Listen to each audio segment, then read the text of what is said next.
आपने अंडाणुजनन की प्रक्रिया के बारे में पढ़ा था। आइए आज हम अंडाणु की संरचना के बारे में हम अध्ययन करते हैं।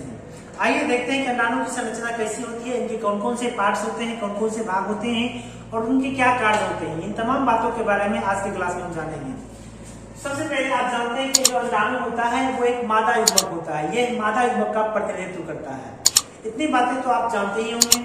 अब आइए अंडाणु की हम बात करते हैं, अंडाणु की संरचना की बात करते हैं। तो अंडाणु की संरचना में कुछ अवयव, कुछ भाग आपको देखने को मिलते हैं। उन तमाम भागों के बारे में हम बारी बारी से अध्ययन करते हैं।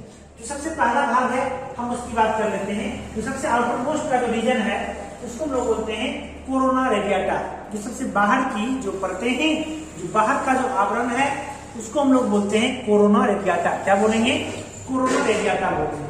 अब कोरोना रेडिएटा क्या होता है इसके बारे में हम जानते हैं। सबसे पहली बात आप कोरोना रेडिएटा लिख करके डैश देंगे। एक लाइन में लिखेंगे कि अंडाणु की संरचना में निम्न भाग होते हैं। तो पहला लिखेंगे आप लोग यहां से, सबसे पहले लिखेंगे कोरोना रेडिएटा।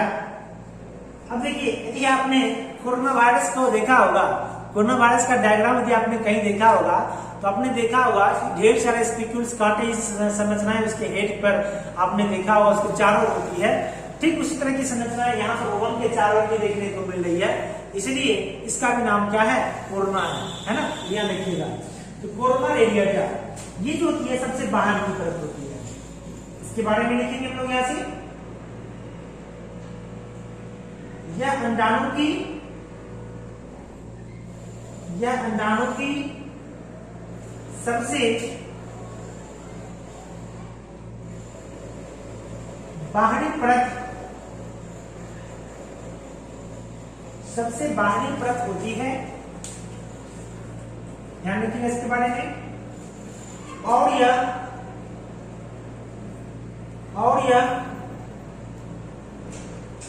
कोशिका के 2 से 3 स्तरों का बना होता है। बस 2 बातें आपको ध्यान रखनी है इसके संदर्भ में। ये सबसे बाहर का आवरण होगा और इसके साथ साथ ये क्या होगा? ये 2 से 3 स्तर की कोशिकाओं का बना होगा। 2 to 3 लेयर्ड होगा। बस इतनी बातें आपको ध्यान रखनी है। तो ये कोरोना रेडिएटा आपको यहां से क्लियर हो जाता है। अब आइए हम आगे बढ़ते हैं।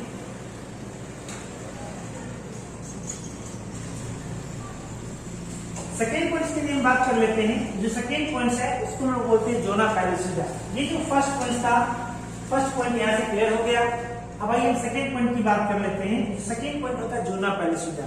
ये दूसरी आवरण होती है और ये अपेक्षाकृत मोटी परत होती है। तो हम लोग इसके बारे में लिखेंगे 2 नंबर में,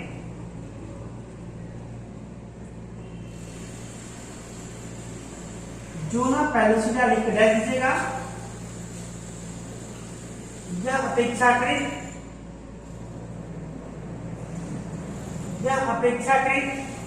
मोटी परत होती है।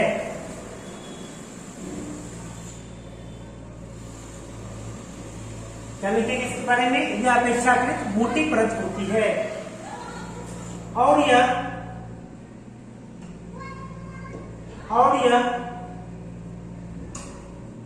निषेचन के बाद अस्तित्व में आती है। निषेचन के बाद ये एग्जिस्ट कर जाता है ताकि कोई दूसरा स्पर्म, कोई दूसरा शुक्राणु उसको अंदर फिर से निषेचन नहीं कर पाता। बस इतना सा फंक्शन हो गया जोना पैलिसिडा के बारे में। आइए हम लोग थर्ड फंक्शन की बात कर लेते हैं। जो थर्ड पॉइंट है उसके बारे में बात कर लेते हैं। जो थर्ड पॉइंट है उसका नाम है वाइटेलाइन झिल्ली या वाइटेलाइन मेम्ब्रेन। इसको मिटा देते हैं यहां से हम। आप जानते हैं कि जितनी सारी भी कोशिकाएं होती हैं, सभी कोशिकाओं की अपनी एक झिल्ली होती है और इसकी भी एक अपनी झिल्ली होती है और इस झिल्ली को हम लोग क्या कहते हैं? वाइटेलाइन झिल्ली कहते हैं। तो लिखेंगे यहां से थर्ड पॉइंट में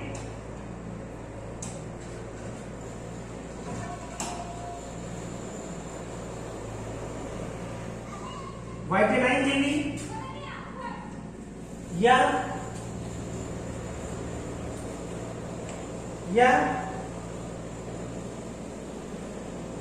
अन्य कोशिका, या आप अंडाणु भी लिख सकते हो,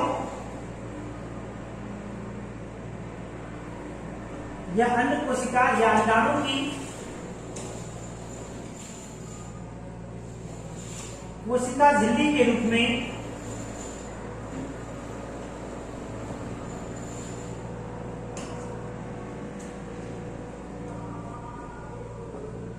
कोशिका झिल्ली के रूप में होती है। और आप जानते हो कि कोशिका झिल्ली का जो कार्य होता है, सेम कार्य इसका भी होता है कि ये कंट्रोल करता है किसी भी प्रकार के पदार्थ के एक्सचेंज को आदान या प्रदान होने से, है ना। जो हार्मफुल पदार्थ होंगे या फिर जो यूजफुल पदार्थ होंगे उसको अंदर आने की अनुमति देगा, सभी प्रकार के पदार्थों को अंदर आने या जाने की अनुमति नहीं देगा। तो ध्यान रखना वाइटेलाइन झिल्ली के बारे में, इसके बारे में कोई विशेष नहीं, इतना ही। अब आइए इसके बाद हम फोर्थ पॉइंट की बात कर लेते हैं। जो 4 नंबर का जो पॉइंट है वो है आपका उपप्लाज्म। आपने पढ़ा होगा कोशिका द्रव्य को हम लोग अंग्रेजी में कहते हैं साइटोप्लाज्म। क्या कहते हैं? साइटोप्लाज्म। उसी तरह से जो अंडाणु का जो है ना, अंडाणु का जो कोशिका द्रव्य होता है उसको हम लोग क्या कहते हैं? उपप्लाज्म कहते हैं। तो 4 नंबर लिख के डैश दीजिएगा और लिखिएगा यह अंडाणु का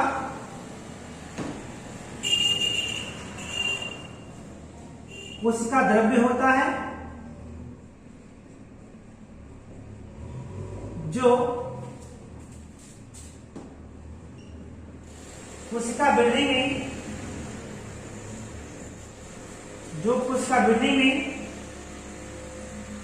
पोषण प्रदान करता है। जो कोशिका वृद्धि में क्या प्रदान करता है बाबू? पोषण प्रदान करता है।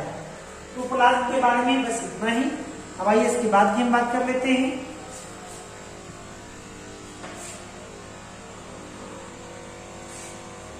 ये फोर्थ था। फिफ्थ की हम बात कर लेते हैं 5 नंबर में, जर्मिनल वेसिकल, है ना। वेसिकल का मतलब होता है रिक्तिका, है ना। ये स्पेस होता है, एक एरिया होता है अंडाणु के अंदर का, जहां पर आपको क्या होते हैं, जो अनुवांशिक पदार्थ डीएनए होता है वो पाया जाता है। तो लिखेंगे यहाँ पर 5 नंबर में जर्मिनल वेसिकल लिख करके डैश दीजिएगा, फिर लिखिएगा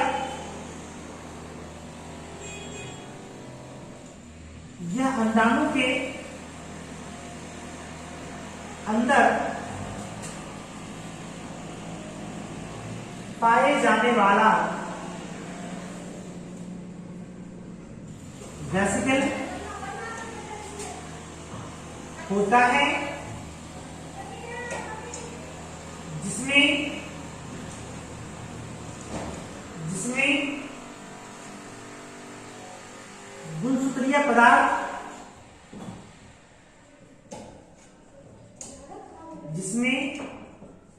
गुणसूत्रीय पदार्थ पाए जाते हैं। आपने पढ़ा था कि जो शुक्राणु होता है, शुक्राणु के शीर्ष वाले भाग में भी केंद्रक होते हैं और वहीं पर गुणसूत्रीय पदार्थ पाए जाते हैं। तो ध्यान रखिएगा इसके बारे में। आइए हम आगे बढ़ते हैं। एक है जी स्पॉट। जी स्पॉट के बारे में विशेष नहीं है। आपने पढ़ा होगा कि जो कोशिका के केंद्रक होते हैं उस केंद्रक के अंदर भी एक गोलाकार संरचना होती है जिसको लोग केंद्रिका कहते हैं। ये जी स्पॉट होता है और कुछ नहीं होता है, ये एक प्रकार का यहाँ पर भी ये केंद्रिका ही होता है। ये क्या होता है? केंद्रिका होता है। क्या होता है? केंद्रिका होता है। ध्यान रखिएगा इसके बारे में आप लोग। ये 2 है यहाँ पर बाबू, केंद्रिका है और कुछ विशेष इसके बारे में आपको ध्यान नहीं रखना है ना। एक बार हम फिर से इसको रिकॉल कर देते हैं और आप फिर से इसको समझने का प्रयास करेंगे। हमने आपको बताया कि अंडाणु एक मादा युग्मक का प्रतिनिधित्व करता है। अंडाणु में कुछ निम्न संरचनाएं पाई जाती हैं, जिसमें से पहला हमने आपको बताया कोरोना रेडिएटा, जो कि सबसे बाहर का आवरण होता है। 2 नंबर में हमने आपको बताया जोना पेलुसिडा। जोना पेलुसिडा जो होता है दूसरा आवरण होता है, जो स्तन के बाद स्थिति में आता है और दूसरे स्पर्म को एंट्री को रोकता है, दूसरे स्पर्म के प्रवेश को रोकता है। फिर 3 नंबर में वाइटेलाइन झिल्ली होता है। यह कोशिका झिल्ली के रूप में कार्य करता है, यह कोशिका झिल्ली के रूप में कार्य करता है और ये कुछ पदार्थों को आने जाने की अनुमति देता है। फिर 4 नंबर होता है उपप्लाज्म। जो अंडाणु का कोशिका द्रव्य होता है उसको हम क्या बोलेंगे, प्रोटोप्लाज्म बोलेंगे। 5 नंबर में आपको जर्मिनल वेसिकल्स, अंडाणु के अंदर पाए जाने वाला एक प्रकार का वेसिकल्स है, रिक्तिका है, जिसमें आपको केंद्रक और केंद्रिकाएं, इसके अलावा आपको जो है गुणसूत्रीय पदार्थ डीएनए आपको देखने को मिलता है। तो आज की जो क्लास है हम उतना ही रखेंगे। आप इस डायग्राम को अच्छे तरीके से ड्रॉ कर लें। हम लोग मिलते हैं किसी अगले क्लास के साथ। Till then take care, be happy and be safe.